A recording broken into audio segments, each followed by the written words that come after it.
Today, I am taking a look at the new DC Multiverse Deluxe Theatrical Edition, Superman and Krypto from the upcoming movie. I'm also giving one away to one lucky subscriber.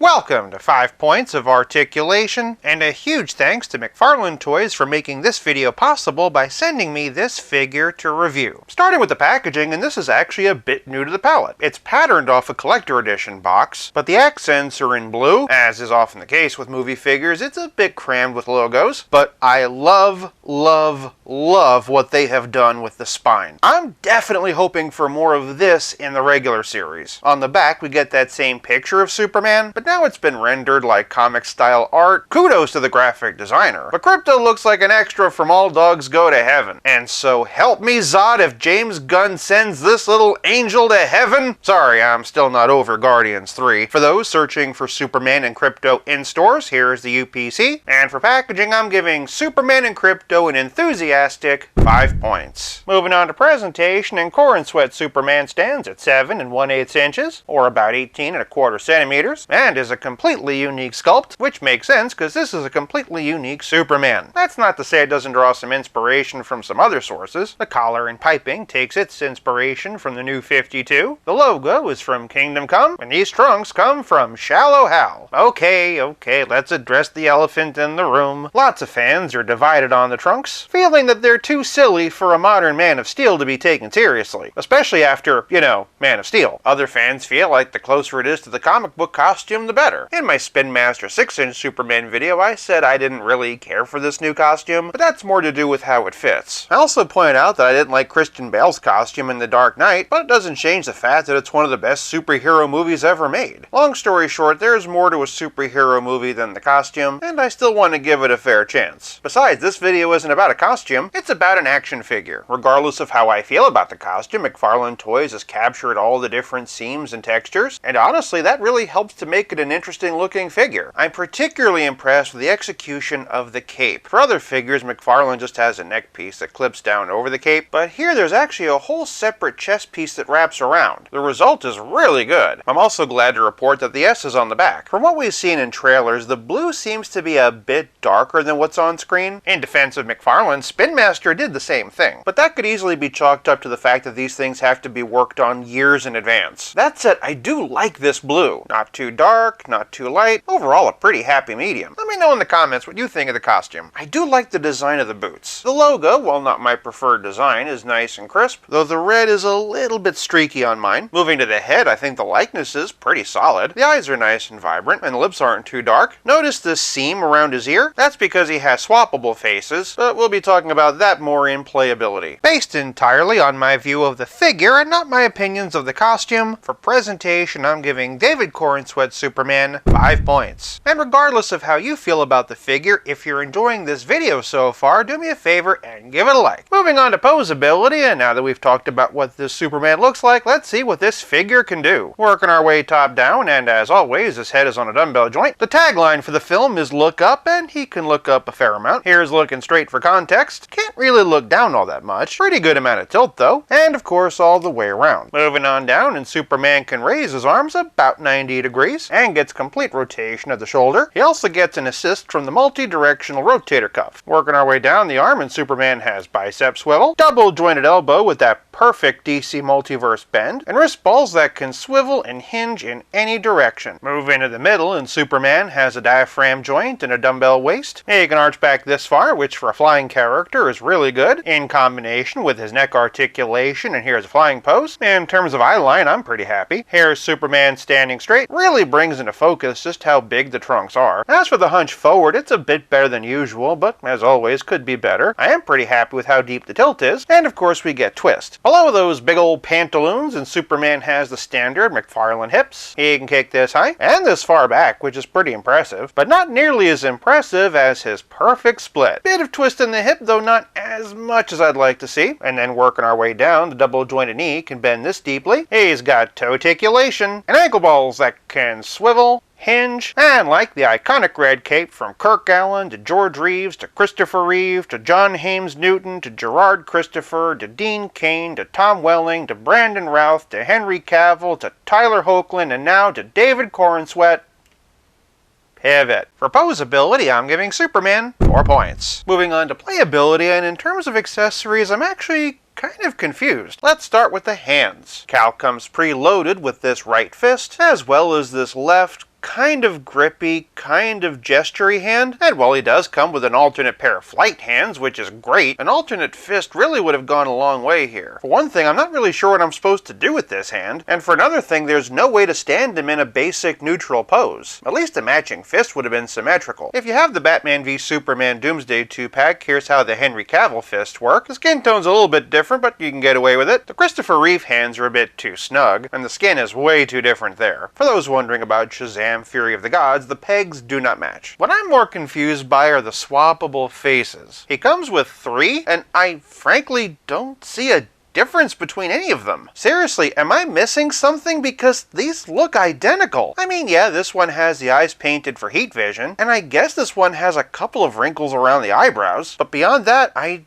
don't get it. Swapping it out with that first option, and maybe once I do the hard cut and editing I'll see it. Editing Jason here, and yeah, one set of eyebrows are a little bit pointier, but come on. Again, I do see how this brow is slightly more furrowed, but between these two, I'm not even sure which is the original and which is the extra. Don't get me wrong, I love the idea of swappable faces, but if they were gonna do it, I really wish they would have swung for the fences with some more extreme expressions. Of course, if there's one thing we know I'm not confused on is how I feel about the wired cape. As I said in presentation, it's been integrated really well, and I just love the added display potential. With all that said, let's talk about Krypto. No. I'm talking about Superman's loyal merchandising opportunity. I mean pet. James Gunn has drawn some ire for basing Krypto on his own rambunctious rescue, which is definitely a departure from the comic book design. That said, the spirit of Krypto as being rambunctious and destructive and kind of a handful is out of the comic. Sasha from Casually Comics actually did a fantastic breakdown of his first appearance, and I highly recommend it. Personality-wise, I have a feeling he's going to be really close to that. I do understand the frustration, though, that he doesn't look like Krypto. Don't get me wrong, I love my Frenched-in Bitsy, but if somebody let me make a Batman movie, I'm not going to use her as the base model for Ace the Bat Hound. For that, I'd have to use my other dog, Banyan. You know, on account of him being darker. As for the figure, McFarlane's done a fantastic job of sculpting it. As usual, the dog anatomy is spot on, as is the fur texture. The face, of course, is adorable, though maybe a little bit heavy-handed with the shadow around this eye, and I love the fact that not only is it a fabric cape, but he has the logo on it as well. Also, very good job sculpting the collar, which does hide a single point of articulation. Lastly, Superman and Krypto come with a trading card and a figure stand. We do have a foil on the side saying it's a deluxe theatrical edition, but that's been rendered in silver instead of blue. Likewise, it's just a normal figure stand. If you want to read what it says, pause here, but most of it's just talking about how unruly Krypto is. Fortunately, Playability is more than accessories, it's also about how well your figure plays with others. Beginning with the other half of the world's finest, and here's Robert Pattinson and Ben Affleck versions of Batman. I know some people would like to see Robert Pattinson's Batman join the new DCU. Where do you land on that? That said, for a couple of non-live action, yet still pretty realistic options, here we have Arkham Knight and Batman Noel, and then for just a few general comic versions, here's Nightfall in Year 1, and the black and gray version of Hush. James Gunn has confirmed a Wonder Woman movie is in development, so here's comic and live action versions of her, comic and live action versions of Aquaman. The head on the comic version is actually just Barry Allen. And speaking of Barry, while we wait to find out what's going on with the Flash, here's Ezra Miller and Grant Gustin versions of him, along with a couple from the comics. We know that a Lantern series is in the works with Jon Stewart and an aging Hal Jordan, so here's a couple of versions of them that are pretty realistic, but for something a bit less realistic, and here's Silver Age and Gold Label versions of Hal Jordan and Kyle Rayner. Now, I'm not entirely sure, but I think James Gunn said that the new Blue Beetle movie is in canon with the DCU, so with that being the case, here he is. We do know that a Supergirl movie is coming though, so here's Target and Page Puncher's versions of her, and then for a couple of villains, here's Lex Luthor in his battle suit. Spin Master made an action figure of Nicholas Hoult in battle armor, but then again, Mattel did that with Jesse Eisenberg, so I'm not getting my hopes up too quickly. As for a live action version of Brainiac, it's hard to go wrong with the Injustice 2 version as a blueprint, but for the only other David Cornsweet Superman in my collection, and here's a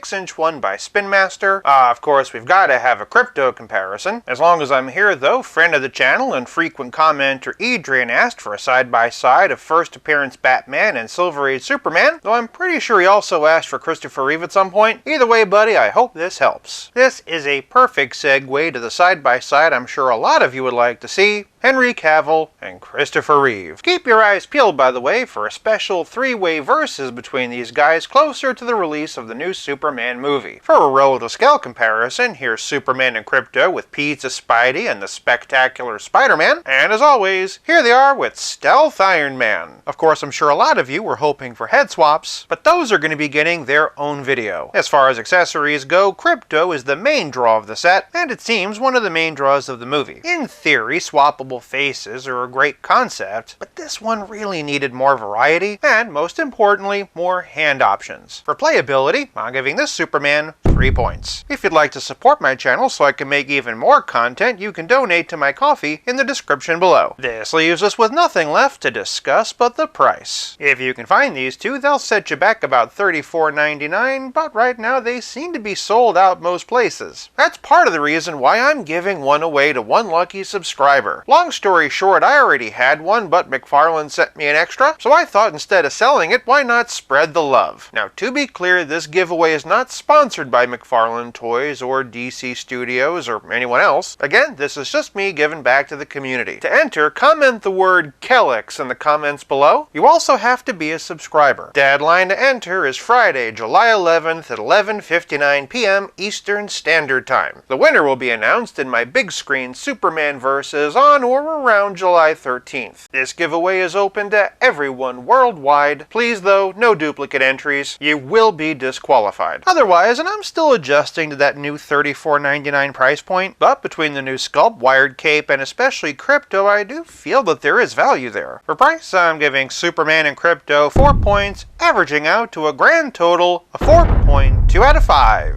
Once again, huge thanks to McFarlane Toys for helping to make this video possible, and stay tuned for my upcoming head swap showcase. For more Superman while you wait, check out one of these, and until next time, play nice, have fun, and look up. And like the iconic red cape from Kirk Alyn to George Reeves to Christopher Reeve to John Hames Newton, and like the iconic red cape from Kirk Alyn to George Reeves to Christopher Reeve to John Hames Newton to Gerard Christopher to Dean Cain to Tom Welling to Brandon Routh to Henry Cavill, and now to David Cornsweet. Pivot. And like Tyler Hoechlin, forgot about Tyler Hoechlin. And like the iconic red cape from Kirk Alyn to George Reeves to Christopher Reeve to John Hames Newton to Gerard Christopher to Dean Cain to Tom Welling to Brandon Routh to Tyler...